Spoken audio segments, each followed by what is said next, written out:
Eccoci qui cari naviganti per proporvi un primer dedicato a Centurion, solleticati da diversi giocatori che erano alla ricerca di una build molto specifica che ha trovato in una nostra vecchia conoscenza del formato, Matteo Sancho Sangiorgi, un degno interprete. Passiamo da una build Ratgos, votata a negare la mano al nemico, a qualcosa di più subdolo e complesso, con il blu come unico colore su cui contare, anche se molto del suo potenziale lo deve a permanenti incolore, che spesso trovano casa in questo formato, gli artefatti. Non siamo però di fronte a qualcosa di tradizionale, a partire dalle leggendarie che utilizzeremo per l'occasione. Una carta che riveste il doppio ruolo di creature e di equipaggiamento, arrivando da un set come Kamigawa Neon Dynasty, che ormai ci ha abituato a questo tipo di stranezze. Questa volta vi parleremo di Reality Chip.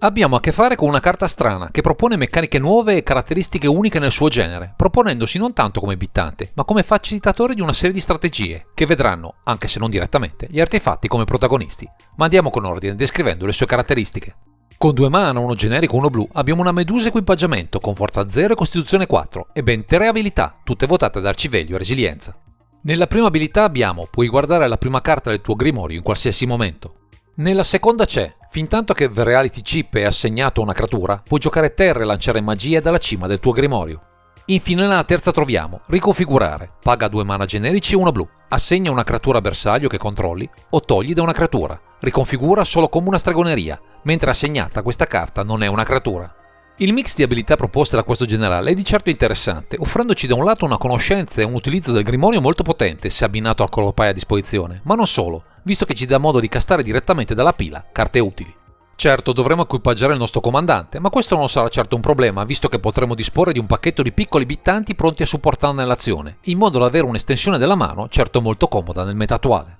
Quindi ci sono tutte le basi per un piano di gioco resiliente, in cui è motore di vantaggio indubbio, che farà gola alla più di una strategia, così da darci tutti i mezzi per risultare vittoriosi tra i tavoli del formato.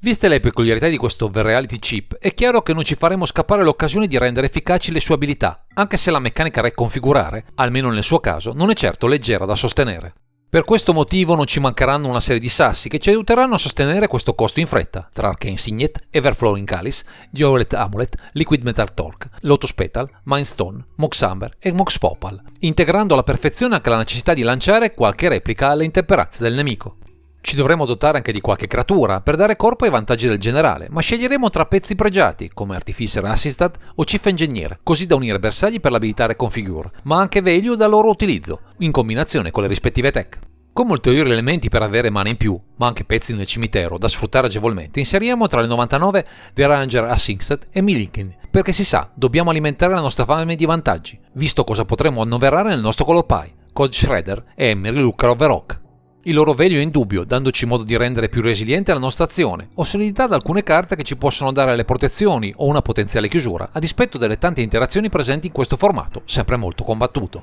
Un'altra carta strana, sfruttata principalmente per scolpirci la pile, è Pixies of Pandemonium, che in combinazione con il nostro generale, quando equipaggia una creatura, ci permette di scremare le carte non utili al momento, come le terre, quando ormai abbiamo già effettuato il land drop del turno. Di certo la combinazione tra il blu e gli artefatti ci porta a inserire tra le 99 carte utili ai nostri piani, tra Ethereum Sculptor e il suo discount, il Breacher e i suoi tesori, e K Cannoneer, per un picchiatore d'eccezione, per chiudere di danni, ma abbiamo bisogno anche di qualcosa di più, perché tutto fili a meraviglia. Ci servono delle creature solide che si proteggano in qualche modo, come Etched Champion e True Name Nemesis, o che mettano al sicuro l'equipaggiamento del generale su un pezzo, grazie a Spellskite e Welding Jar. Insomma, dobbiamo fare in modo che il nostro investimento in mana sia proficuo. Abbiamo però dalla nostra diversi elementi che ci possono dare sostegno, inibendo le strategie del nemico, come Phyrexian Revoker, Ensnaring Bridge, Pidgin Needle, Tanglewire, Vedark Shackle e Wilder Orb, elementi imprescindibili in un piano artefatti sostenuto dalle tech del comandante. Per rispondere alle mestizie del nemico utilizzeremo anche Soul Guide Lantern, altra staple se si vuole sfruttare il potenziale degli artefatti oltre a quello del nostro cimitero, o alla peggio pescare una nuova carta, che male non fa in questo formato.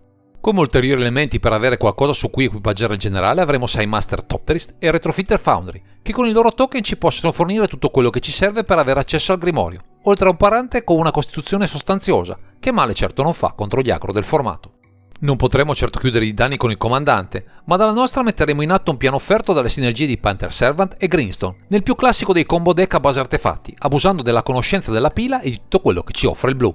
In alternativa, grazie all'enorme potenziale di Urza Lore Artificer e alla potenza di fuoco offerta da un altro equipaggiamento, Nether Chist, potremo comunque sperare di piegare le velleità del nemico, persino a suon di danni, se ne avremo la possibilità. Di certo, con l'aiuto di Tezzeret the Seeker e Tezzeret Betrayed of Flesh, avremo pieno controllo degli artefatti presenti in questa build, pronti a sfoderare le armi migliori per vincere anche contro gli avversari più coriacei.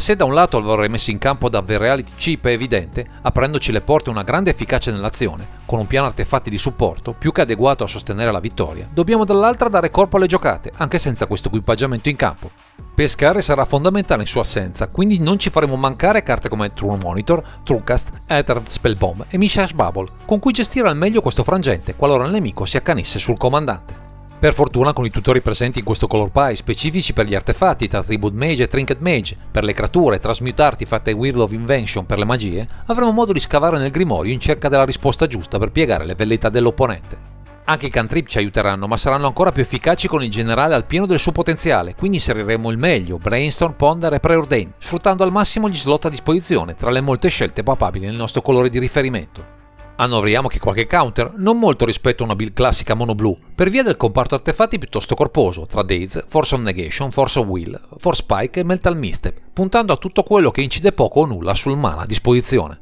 Proviamo anche a mettere tra il 99 qualche rimozione tra Musner Prototype e Spatial Contortion, ma niente di esagerato, anche visti i limiti che il nostro colore su questo fronte ci porta a schierare. Come unica carta modale dal costo importante avremo Cryptic Command, ma i vantaggi che offre, uniti al fatto che non ci mancherà mana colorato per castare al momento giusto anche questa magia. Per una risposta globale, se il contesto sfuggisse di mano o ci trovassimo di fronte a un mazzo che mette molti permanenti in campo, abuseremo di Cyclonic Rift, carta perfetta, anche se necessiterà di molto mana per esprimere tutto il suo potenziale. Cercheremo poi di valorizzare, visto che abbiamo un solo colore da amministrare, diverse terre speciali, utilizzando con profitto Expedition Map per trovarle nel grimorio e Crucible Words per recuperarle dal cimitero, dovessimo sacrificarle per abusarne dei benefici. Visto il tema del mazzo a base artefatti non possono mancare Academy Ruins, Buried Ruin e Urza's Saga, tra le staple che qui non potranno fare che bene nel nostro game plan, in cerca come siamo di questi preziosi permanenti e delle loro sinergie. Anche Inventor Sphere, Richard Port, Treasure Vault e Wasteland ci potranno fare comodo, soprattutto se avremo Crucible Words in campo, così da avere nuovamente sul board, intensificando i loro benefici effetti. Infine, per chiudere in bellezza questa sezione, utilizzeremo due viandanti sempre buoni da schierare, visto il piano di gioco, Jace Mind Scatter e Karn, Shard of Urza, così da avere sempre accesso a nuove carte per schiacciare sul nascere le speranze di vittoria dell'avversario.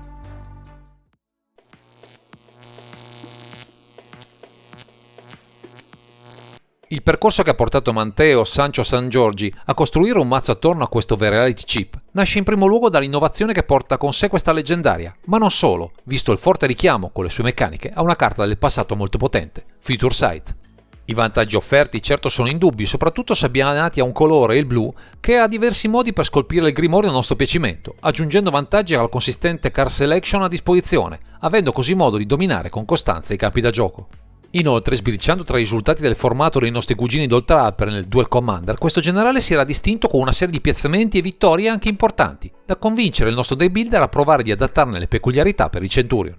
C'è ancora un ultimo motivo per provare questo comandante per il nostro deck builder, il richiamo a una leggendaria che non c'è più del formato, Urza Lore Artificer, carta troppo bella e impossibile per non amarla e farla odiare a tal punto da vederne giustamente il ban definitivo dal formato.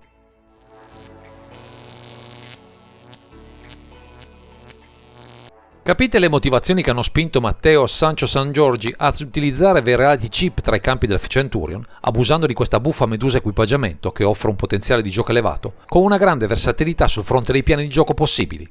Una delle linee passa per i molti elementi di stacks tra Winter Orb, Tanglewire e Zenith Bridge, stritolando l'avversario in una morsa in cui con le nostre combo, la ultime di Jace the Mind Scatter o gli attacchi delle nostre creature equipaggiate, avremo modo di chiudere la partita in nostro favore. Anche con il lane date offerto dalle interazioni di Crucible Words, Wasteland e in ultima analisi anche di Richard Port, ci darà modo di inibire le fonti di mana del nemico, così da darci tutto il tempo di incastrare gli elementi per vincere in scioltezza.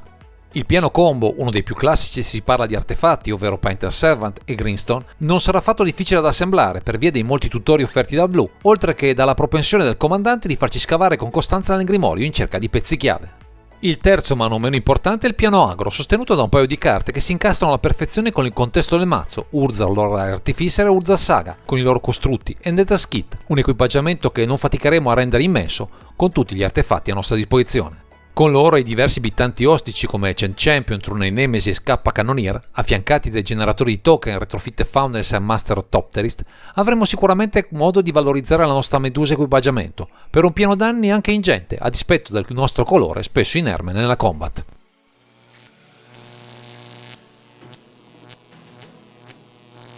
Grazie ai consigli del nostro The Builder proviamo ora a comprendere come questo archetipo basato su The Reality Chip si posiziona nel meta Centurion rispetto ai diversi archetipi che al momento bazzicano tra i tavoli da gioco. Questo mazzo ha buone chance di giocarsela un po' con tutti gli avversari, visto che presenta ben 3 piani di gioco distinti su cui approcciare le nostre partite, ma ci sono alcuni avversari ostici che è bene tenere sotto osservazione se non vogliamo soccombere. Verso agrodeck particolarmente veloci possiamo rischiare di soccombere se non rallentiamo la nostra folle corsa a dilapidare i nostri preziosi punti vita, quindi le mani iniziali saranno preziose e dovremo centellinare fino all'ingresso del generale le nostre interazioni. Anche Maelstrom Wanderer può risultare un avversario ostico perché se parte bene può arrivare a proporci enormi minacce sul campo prima di poter impostare il nostro gameplay, rallentando la sua esplosività. Verso midrange deck o agro più tradizionali siamo invece messi bene, visto che con i nostri strumenti di stacks abbinati alla nostra combo principale potremo intrappolarli in una morsa da cui non riusciranno a uscirne facilmente. Verso i control deck, soprattutto quelli classici alla draw and go, conterà molto chi vincerà il dado, ma solitamente abbiamo una versatilità tale da riuscire a superare questo tipo di matchup, grazie anche al piano agro inaspettato e letale contro questi mazzi.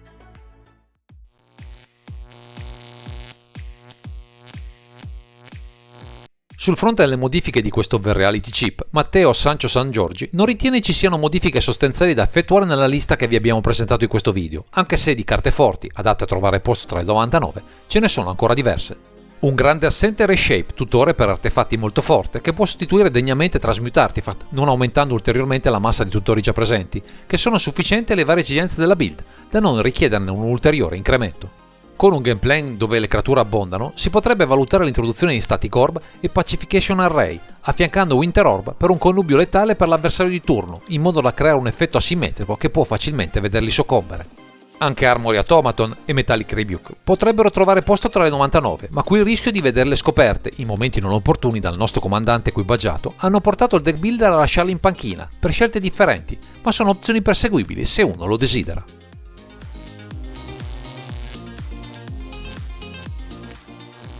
Siamo arrivati alla conclusione di questa lunga disamina. Ringraziamo Matteo Sancho Sangiorgi che ci ha guidati alla scoperta di questa strana leggendaria, che prova a reinterpretare ancora una volta il tema degli artefatti che negli anni si è arricchito di tante novità. Se volete cavalcare l'onda delle novità degli ultimi set o semplicemente volete un archetipo che abbia una buona flessibilità nel gameplay, questo The Reality Chip potrebbe fare a cosa vostro, considerando che alla fine ci offre anche un piano agro per stupire i meno accorti con giocate inaspettate per un mono blu. Per ulteriori approfondimenti o anche solo per saperne qualcosa di più su questo formato, seguite il canale su YouTube Centurion TV. Il link è presente in fondo a questo video dove troverete matchup, guide alle build e una community sempre pronta a darvi spunti e consigli.